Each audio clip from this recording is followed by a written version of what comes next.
कल आप सबने सुना कि भगवान का विवाह मां रुक्मिणी के साथ हुआ।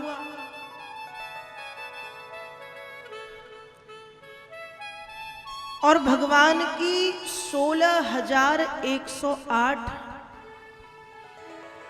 पटरानियां, 16,100 रानी और 8 भगवान की पटरानी। तो ये विवाह भगवान के कैसे हुए?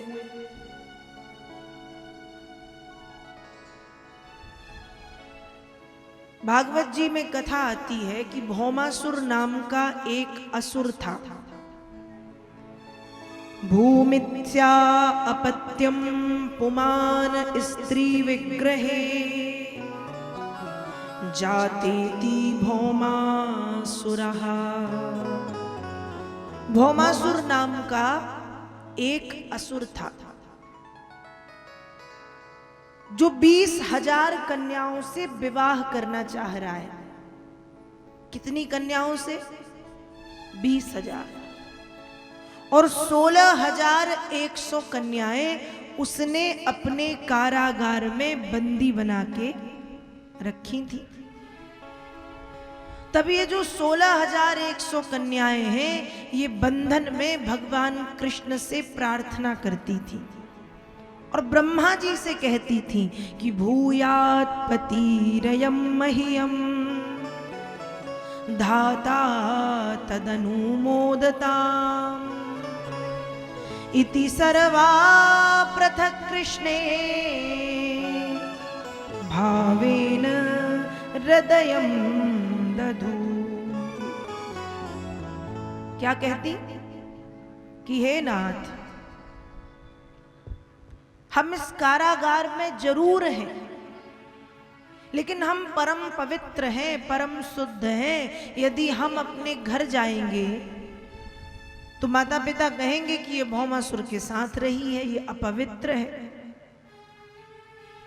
तो घर जाने का तो कोई प्रश्न ही नहीं है, क्योंकि पहले इसके बंधन से तो मुक्त हो। लेकिन यदि हम इसके बंधन से मुक्त हुए तो हम केवल इतना चाहते हैं कि भगवान कृष्ण हमें पति के रूप में मिल जाए।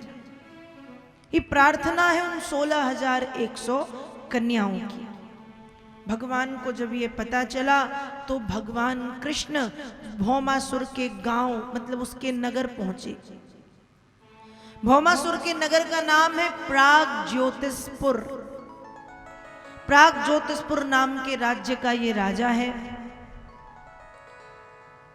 भगवान कृष्ण सत्यभामा के साथ गए हैं। भगवान का और भौमासुर का युद्ध हुआ, भयंकर युद्ध हुआ, बहुत देर तक युद्ध हुआ। अंत में जब भगवान कृष्ण ने युद्ध करते करते करते करते एक दो बार भगवान जब हारते हुए दिखाई दिए, तब मां सत्यभामा के मुख से निकला है कि प्रभु आप इस दुष्ट का वध करो। तब सत्यभामा के कहने पर भगवान ने भौमासुर को मारा। अब सत्यभामा के कहने पे क्यों मारा? क्योंकि सत्यभामा ही पूर्व जन्म में पृथ्वी थी और इन्होंने ही भगवान से वरदान मांगा था कि मुझे ऐसे पुत्र की प्राप्ति हो जब मैं चाहूं तब उसकी मृत्यु हो। तो भौमासुर नाम का असुर उत्पन्न हुआ और जब भगवान गए तो सत्यभामा को ले गए। और सत्यभामा ने जब कहा कि प्रभु मारो, तब भगवान ने उसे मारा। अब भगवान जब कारागार में पहुंचे तो वे कन्याएं कहती हैं कि प्रभु हम इस बंदी गृह में अवश्य थे, लेकिन ब्रह्मा जी से प्रार्थना करते थे कि कृष्ण हमें पति के रूप में मिल जाए। तो प्रभु या तो स्वीकार कर लो, और स्वीकार नहीं करते तो केवल 2 रास्ते हैं। एक, या तो हम आत्महत्या करेंगी और या किसी गलत मार्ग को चुनेंगी। तब भगवान ने सोचा कि सही बात है, या तो ये आत्महत्या करेंगी या किसी गलत रास्ते पर जाएंगी। इसलिए उन 16,100 कन्याओं को पालकी में बिठाल करके भगवान ने उन्हें द्वारिका भेजा, जिसे कहते हैं कि भगवान के 16,100 विवाह हुए। कैसे हुए? ऐसे हुए। भगवान किसी से जबरदस्ती विवाह करने नहीं गए थे। उन कन्याओं ने समर्पण किया कि हम तो मान चुके हैं पति आपको, तो भगवान ने उन्हें द्वारिका भेजा। पर भगवान की 8 प्रमुख पटरानियां हैं, जिसमें से सबसे प्रमुख पटरानी है मां रुक्मणी, जिनके विवाह की कथा आप सबने कल सुनी। तो रुक्मणी, सत्यभामा, जामवती, कालिंदी, लक्ष्मणा, भद्रा, सत्या और मित्रविंदा, ये हो गई 8, 16,108। एक बार की बात है, सत्यभामा का विवाह भगवान से कैसे हुआ? द्वारिका में सत्राजित नाम का एक व्यक्ति निवास करता था, और सत्राजित भगवान सूर्य का उपासक था, सूर्य देव का पूजन करता था। तो सूर्य देव ने प्रसन्न होकर सत्राजित को एक मणि दी और कहा कि ये मणि तुम्हें प्रतिदिन स्वर्ण देगी। सत्राजित उस मणि को घर ले आए। अब जब भगवान कृष्ण को ये बात पता चली तो भगवान ने सत्राजित से कहा, एक काम करो, वो मणि मुझे दे दो, तुम्हारे तो किसी काम की है नहीं, क्योंकि मैं द्वारिका का राजा हूं और राज्यपाट की व्यवस्थाओं को देखने में धन तो लगता है, तो मणि मुझे दो। पर सत्राजित ने कर दिया मना कि नहीं। भगवान भी शांति के साथ लौट आए, कोई बात नहीं, मत दो। एक दिन की बात है, सत्राजित का एक भाई जिसका नाम था प्रसेन, उस मणि को गले में पहन के वो जंगल चला गया शिकार करने। उस समय एक शेर ने उस पर हमला किया, मार करके शेर प्रसेन को खा गया और मणि वहीं छूट गई। जब मणि नहीं बची वहां, मतलब मणि नहीं रह गई, नहीं मिली, खूब ढूंढी, सत्राजित को मणि नहीं मिली, तो सत्राजित ने भगवान कृष्ण के ऊपर दोषारोपण करना शुरू किया, चोरी का इल्जाम लगाया।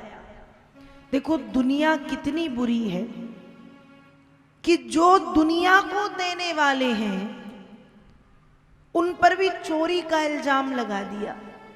ऐसी एक मणि की कौन कहे, ऐसी करोड़ों करोड़ों मणियां भी जिनके चरणों में डली रहती हैं, वे भगवान कृष्ण चोर कहे गए। सत्राजित ने कहा ये चोर है, इसी ने हमारी मणि चुराई। भगवान को चोरी का इल्जाम लगा।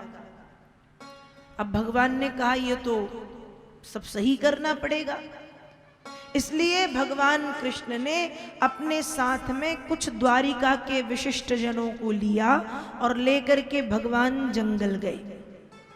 जब जंगल गए तो वहां प्रसेन की हड्डियां पड़ी हुई मिली। समझ गए कि इसके साथ तो कुछ गलत हुआ है। वहां से भगवान जब आगे बढ़े तो एक गुफा थी। जब भगवान उस गुफा में पहुंचे तो उस गुफा में एक छोटी सी बिटिया उस मणि से खेल रही थी। तो भगवान ने वो मणि उसके हाथ से ले ली तो वो रोने लगी। जब बेटी रोने लगी तो उस बेटी के पिताजी वहां पे चले आए। वो बेटी के पिता कौन थे? तो वेदव्यास जी लिखते हैं कि उनके पिताजी थे जामवंत। कौन थे? जामवंत।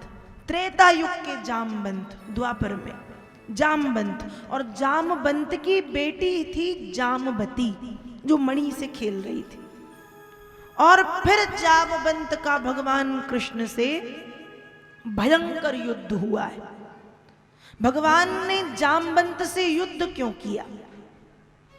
इसलिए किया क्योंकि त्रेता युग में जब जामवंत जी प्रभु से मिलते हैं तो जामवंत जी से युद्ध करने कोई नहीं कहता, उनसे सिर्फ सलाह लेते हैं क्योंकि वे बड़े बुजुर्ग हैं। तो जामवंत ने एक बार भगवान से कहा है कि कृष्ण, हे ठाकुर जी, मैं भी युद्ध करना चाहता हूं, अभी मेरी युद्ध की इच्छा पूरी नहीं हुई है। भगवान ने कहा चिंता मत करो, द्वापर में तुम्हारी ये इच्छा मैं अवश्य पूरी करूंगा। और जामवंत का और फिर भगवान कृष्ण का युद्ध हुआ।